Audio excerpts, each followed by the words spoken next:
Hello, hello, good afternoon, and welcome to Morning Flame. Yes, it's afternoon, but the channel is titled Morning Flame because anytime you get a nugget from God or you get enlightened or you have a revelation, it's like a new morning and a new day with God, just all afresh, right?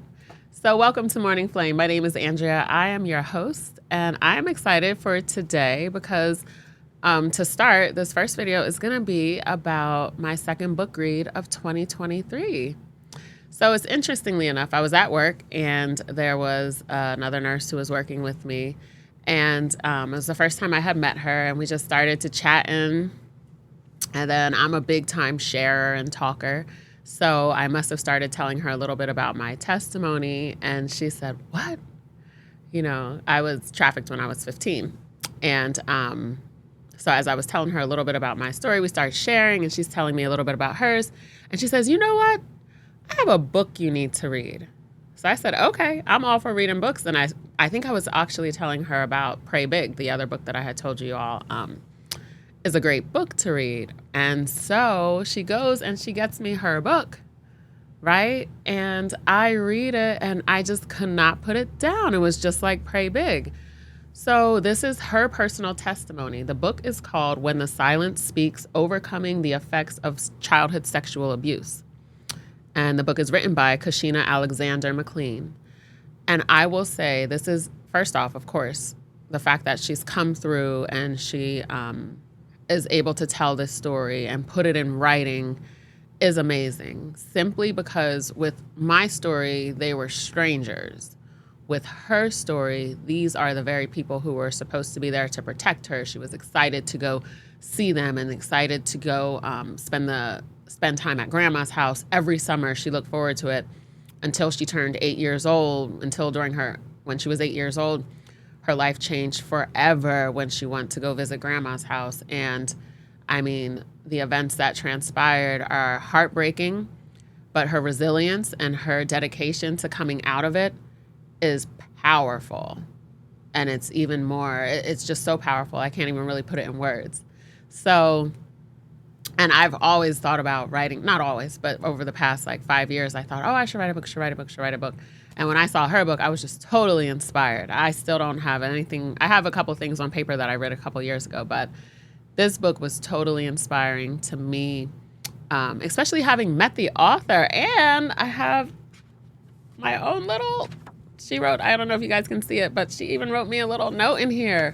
It's just powerful to see whereas the innocence of a child being taken from her by the very ones who were put in her life to protect her, and how she came through that. And she was able, in her hindsight, in her 2020, to see that God was in the midst of it all and has been using her as a powerful voice to help heal other women who have gone through the same thing. So oftentimes people would say things like, well, why would God even allow something like that to happen? Well, the truth is we live in a world now that we have accepted these behaviors and practices and we push God out. So they're going to happen. But the beautiful thing about what God does is that he steps in and we can't see it oftentimes when we're going through it. I remember when I was trafficked, I don't even think to pray to God. I didn't really talk to God that I can even remember, not once. But I will say, looking back now, I say to myself, oh, wow, the fact that I'm not dead because that situation, that happened while I was out there. Wow, it's crazy. It's really mind-blowing. And her book is mind-blowing. And then I think the way that she wrote this book was in such a way to help you see going through it, how God was there. So it's powerful.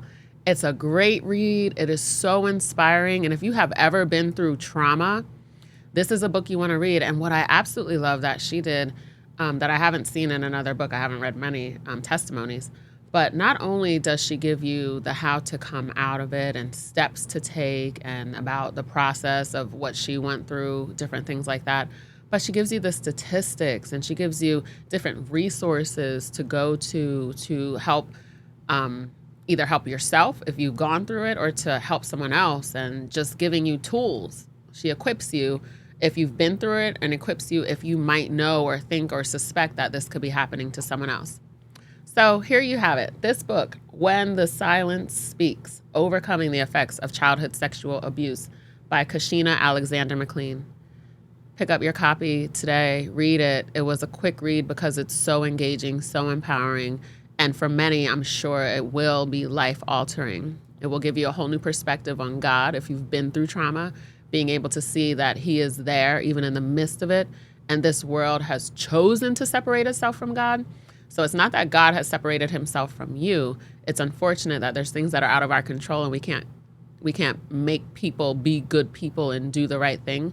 But seeing how God is there to pick up all those pieces and turn around what the enemy tried to create for your demise, God works it out for your good, and you're able to hold on to that and see like, wow. I just remember even for my short story is when I was able to go work at a company called Nurse Family Partnership, so many of the girls that I met were products of rape because their mom got raped, and then their mom hated them because they couldn't go get medical care to get an abortion or couldn't afford an abortion. So they have this child, and then they and the mother don't get along, and then of course they have no relationship with their father. So it's just this cycle then continues and persists. And for them to hear about my story of being raped and then trafficked was like, for them, for many of them, just like light, like, oh man, I can be somebody. I can come out of this. I don't have to live in this. And that's exactly what Miss Alexander McLean did in her book. It's just so powerful. So I don't want to give all her story away, all of her testimony away, but you must read this book and know that if you've ever been through something, God is there. He is not blind. He is not trying to repay you. And He has restoration, and He has love, unending and everlasting for you. So get this book. And that's it for this video. And join me soon. I will be moving into our next topic. Thank you.